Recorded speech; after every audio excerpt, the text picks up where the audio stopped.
கொள்ளையடிக்கப்பட்ட மக்களின் செல்வங்கள் மீட்டு வர களமிறங்கும் அனுர் அரசு. தேசிய பட்டியல் விவகாரம் சஜித் அணிக்குள் வெடித்தது பிளவு. அனுர் அரசில் ராஜாங்க அமைச்சர்களுக்கு இடமில்லை. கட்டுநாயக்கவில் 8 பேர் அதிரடி கைது. மீண்டும் நாடாளுமன்றம் செல்ல தயாராகும் ரணில் விக்ரமசிங்க.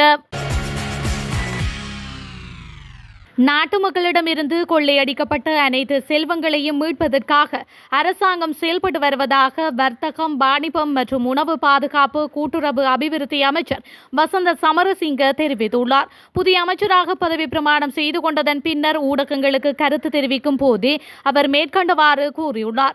அத்தோடு மக்களின் அனைத்து எதிர்பார்ப்புகளையும் நிறைவேற்ற தயாராக இருப்பதாகவும் அமைச்சர் குறிப்பிட்டுள்ளார். மேலும் மக்களை பிழிந்து எடுத்துக் கொண்டிருக்கும் மாஃபியாக்களுக்கு இனிமேல் அவர்களின் நடவடிக்கை முன்னெடுக்க முடியாமல் போகும் எனவும் அமைச்சர் வசந்த சமரசிங்க வலியுறுத்தியுள்ளார். அதனைத் தொடர்ந்து எதிர்காலத்தில் மக்கள் குறைந்த விலையிலும் தட்டுப்பாடின்றி பொருட்களை வாங்கக்கூடிய சந்தை உருவாகும் என்றும் அவர் நம்பிக்கை வெளியிட்டுள்ளார்.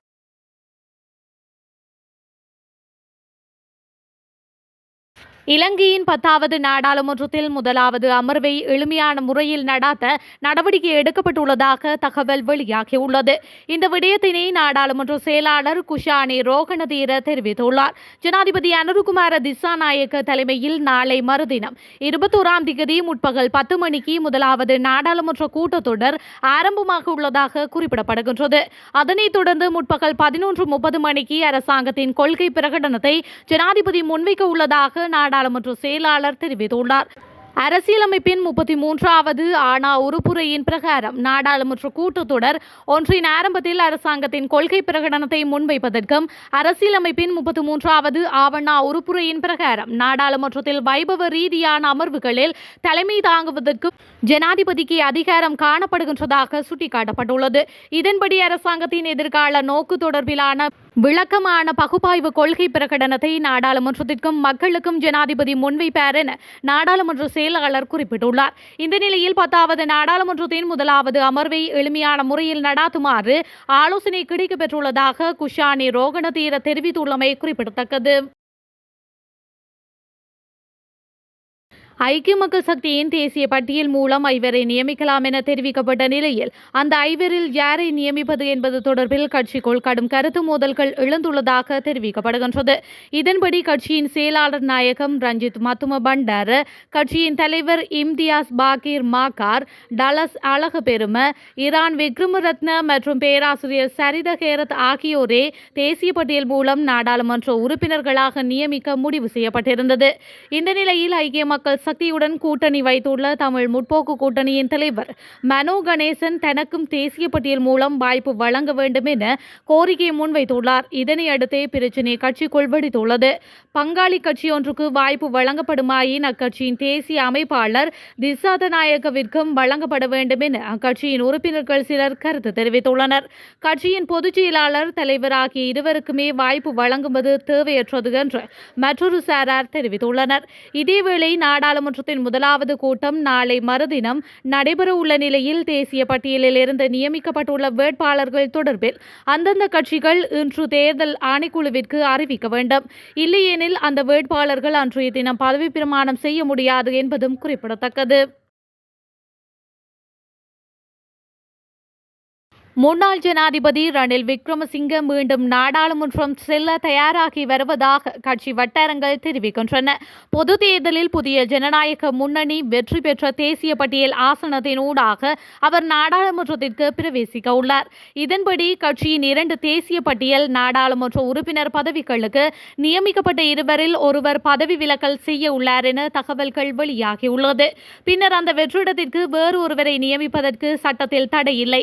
இதனால் அந்த இடத்திற்கு ரணில் விக்ரமசிங்க நியமிக்கப்பட உள்ளார். இதேவேளை எரிவாயு சிலிண்டர் சின்னத்தில் போட்டியிட்ட புதிய ஜனநாயக முன்னணியில் ரவி கருணாநாயக்கவை தேசிய பட்டியல் உறுப்பினராக நியமித்துள்ளதாக அந்த கட்சியின் பொதுச் செயலாளர் அறிவித்துள்ளார். 2024 பொது தேர்தல் பெறுபேறுகளின்படி புதிய ஜனநாயக முன்னணி 2 தேசிய பட்டியல் உறுப்பினர்களை பெற்றுக்கொண்ட நிலையில் அவர்களில் ஒருவராக இவரது பெயர் தெரிவு செய்யப்பட்டுள்ளமையும் குறிப்பிடத்தக்கது. ரவி கருணாநாயக்கவின் வீட்டிற்கு முன்பாக பலத்த பாதுகாப்பு வழங்கப்பட்டுள்ளதாக தகவல் வெளியாகியுள்ளது. புதிய ஜனநாயக முன்னணியின் தேசிய பட்டியல் உறுப்பினர் பதவிக்கு ரவி கருணாநாயக்கவின் பெயரை அறிவித்து தேர்தல்கள் ஆணைக்குழு நேற்று வர்த்தமானி அறிவித்தலை வெளியிட்டுள்ளது.